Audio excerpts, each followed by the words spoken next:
하나님 아버지, 오늘도 새 한날을 허락해 주시고 주님 전에 나와서 하나님 앞에 거룩한 예배를 올려드립니다. 주님께서 임재해 주시고 하나님의 영광 올려드리는 거룩한 시간 되게 하여 주셔서 하나님 앞에 간절히 기도하는 기도의 제목마다 하나님의 응답 받고 주님의 은혜를 체험하는 거룩한 시간 되게 도와주시옵소서. 예수님의 이름으로 기도드리옵나이다. 아멘. 누가복음 22장 1절에서 13절까지 우리 같이 읽겠습니다. 6월절이라 하는 무교절이 다가오매 대제사장들과 서기관들이 예수를 무슨 방도로 죽일까 궁리하니 이는 그들이 백성을 두려워함이더라.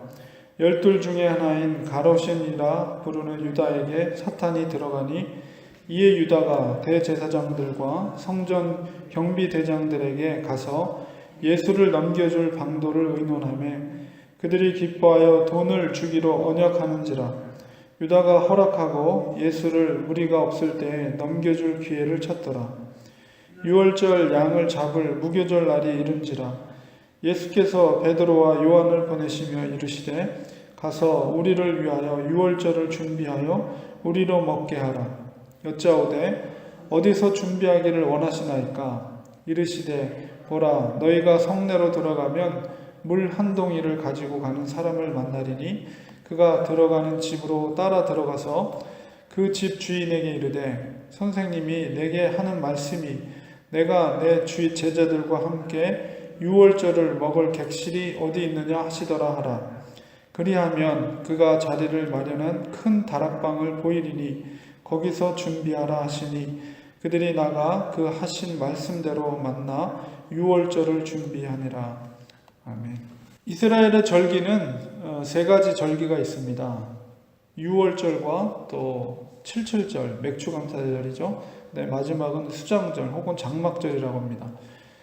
그래서 오늘 말씀 속에 나오는 6월절은 출애굽 당시에 10가지 재앙 중에서 마지막에 장자를 치신 그 재앙 가운데 이스라엘 백성들에게 모세를 통해서 말씀하신 것이 어린 양의 피를 문설주에 바르면 죽음의 사자가 그 피를 바른 문설주를 바른 그 집은 넘어간다 라는 의미 속에서 6월절이니까 영어로는 패스오버라고 그러거든요.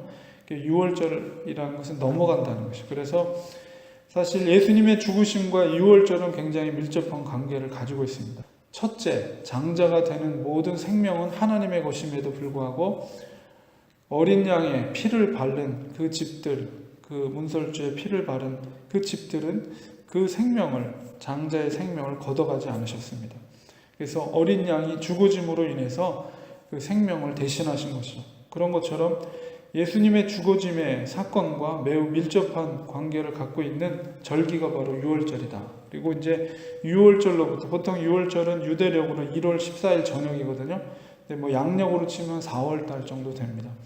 그래서 6월절로부터 이제 7.7절, 49일 다음 날, 그 오순절이라고 그러죠.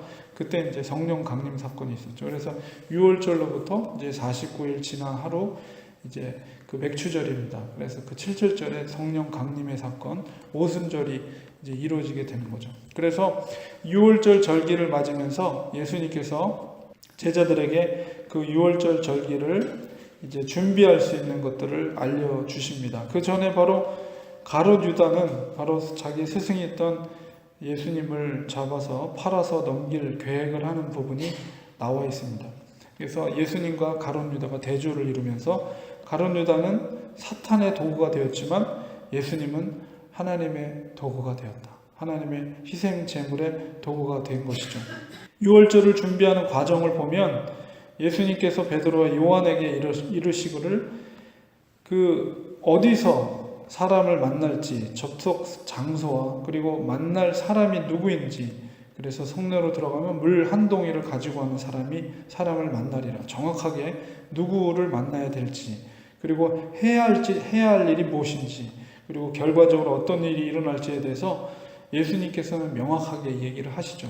그래서 제자들은 그 예수님의 말씀에 순종할 때에 이제 그 일이 형통하게 되는데, 사실은 6월절 준비하는 모든 과정을 주님께서는 정확하게 알고 계셨습니다.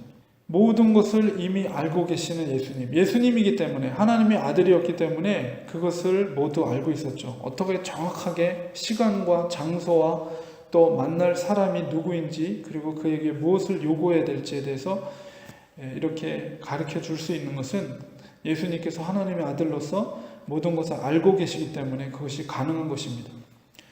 예수님이 걸어가야 할 길이 무엇인지를 예수님은 누구보다도 잘 알고 있었다는 것이죠. 그래서 모든 것을 알고 있으면서도 그 길을 간다는 것, 특별히 그 길이 고난의 길이요 십자가의 길이요 그 골고다를 향한 길이라고 했을 때, 그 모든 것을 알고 계신 분이 그 길을 간다는 것은 결코 쉬운 일이 아닙니다. 우리가 고생을 할 때 모르고 고생을 하면 그냥 정신없이 그렇게 감당할 수는 있지만은, 그 길이 어떤 길인지 우리가 이미 알고 그 길을 다시 걸어간다고 했을 때는 그 길을 쉽게 가기가 쉽지가 않아요. 예수님은 모든 것을 알고 계신 분이에요. 그리고 자기가 걸어가야 할 그 길이 얼마나 고통스럽고 고난의 길인지를 이미 알고 계셨어요. 그럼에도 불구하고 그것을 걸어간다는 것은 자기의 인내를 넘어서는 일입니다. 그것은, 그 길을 걸어간다는 것은 절대적인 의지, 자기를 죽이고 절대적으로 그 일을 인도하시는 분에 대한 강력한 순종일 수밖에 없는 거죠. 예수님이 준비하는 이 준비의 그 길은 바로 고난의 길이요 십자가의 길이요 죽음의 길입니다. 예수님은 그 십자가의 길을 거부하지 않았어요. 예수님은 하나님께서 주시는 그 고통의 잔을 결코 거절하지 않으셨다는 거예요. 알고 그 길을 순종함으로 나아갔다는 것이죠. 바로 그분의 그 순종을 통해서 우리가 구원받는 그 유월절에 유대인들에게 있어서 장자의 생명을 건질 수 있었던, 생명을 얻을 수 있었던 그런 유월절의 의미처럼, 바로 어린 양처럼 십자가에서 죽으심에 예수님의 그 순종의 그 결과를 통해서 우리가 생명을 얻게 됐다는 거예요. 하나님의 자녀들이 그 죄의 그 막힌 담이 열리게 되고 하나님 앞에 담대하게 나갈 수 있는 길이 열리게 됐다는 것이죠. 우리들도 주님의 길을 쫓아가는 예수님의 제자로서 우리도 그 길을 걸어가야 됩니다. 주님께서 우리들에게 말씀하십니다. 나를 따라오고자 하는 자는 반드시 고난을 받을 것이다. 우리도 그 길을 알고 있습니다. 우리가 걸어가야 할, 이 땅에서 걸어가야 할 그 믿음의 길이 어떤 길인지를 알고 있습니다. 그럼에도 불구하고 주님께서 그 십자가의 길을 외면하지 않고 하나님께서 부르신 그 부름에 순종하며 절대적으로 나아갔던 것처럼 우리들도 주님이 걸어가신 그 좁은 길을 우리도 묵묵히 순종하며 나아가야 됩니다. 우리 자신을 부인하고 나의 십자가를 지고 주님이 걸어가신 그 골고다의 길을 역시 우리도 쫓아가는 것이 온전한 그리스도인의 모습입니다. 결코 쉬운 길이 아닙니다. 고난의 길입니다. 그 고난의 길임인 줄 우리도 알고 있습니다. 그러나 그 길을 걸어가는 것이 생명의 길이요 하나님이 기뻐하시는 길입니다. 주님이 그렇게 순종하셨던 것처럼 우리들도 주님이 걸어가신 길을 순종함으로 나아갈 때 하나님은 우리를 통해서 구원의 역사, 생명이 새롭게 되는 역사, 죽은 자를 살리는 역사가 우리의 순종을 통해서 이루어진다는 사실을, 예수님의 순종을 통해서 우리가 본받아서 가룟 유다가 걸어갔던 이 죽음의 길이 아니라 다른 11명의 제자들이 순종하며 걸어갔던 그 길을, 그 좁은 길을, 그 십자가의 길을, 나를 부인하는 길을 우리가 순종하며 나아갈 때 그 속에서 진정한 새로운 생명이 잉태하는 그런 구원의 역사가 일어날 수 있다는 것을 우리가 꼭 기억하시고 우리가 그 뜻대로 순종하며 나아가는 하나님의 사람들, 온전한 예수님의 제자들이 되시기를 주님의 이름으로 간절히 축원드립니다. 기도하겠습니다. 주님께서는 주님이 걸어가야 하실 모든 길을 이미 다 알고 계셨습니다. 그럼에도 불구하고 철저히 자기를 죽어짐으로 하나님의 부르심에 맞게 순종하여 절대적으로 그 말씀에 순종하여서 고난의 길, 골고다의 길, 십자가의 길을 걸어가셨습니다. 하나님, 우리도 주님을 따르는 하나님의 제자들입니다. 우리들도 걸어가야 할 그 길을 알고 있습니다. 좁은 문을 지나서 좁은 길을, 그 길을 걸어가야 하는, 바로 우리가 그러한 길을 걸어가야 할 그리스도인 하나님의 제자들임을 고백합니다. 우리들도 하나님의 말씀에 순종하여서 좁은 길을 걷게 하여 주시고, 그러나 그 길을 걸을 때 참된 생명과 구원의 약속이 있고 영생의 약속이 있음을 우리가 믿고 순종함으로 기쁨으로 그 길을 묵묵히 걸어갈 수 있는 하나님의 제자들, 예수님의 제자들 되게 하여 주시옵소서. 오늘 하루도 주님께 의탁합니다. 오늘 하루 삶 속에서도 주님이 우리와 동행해 주시고 주시는 능력으로 승리하며 기뻐하며 찬송하는 복된 하루가 되게 하여 주시옵소서. 예수님의 이름으로 간절히 기도드리옵나이다.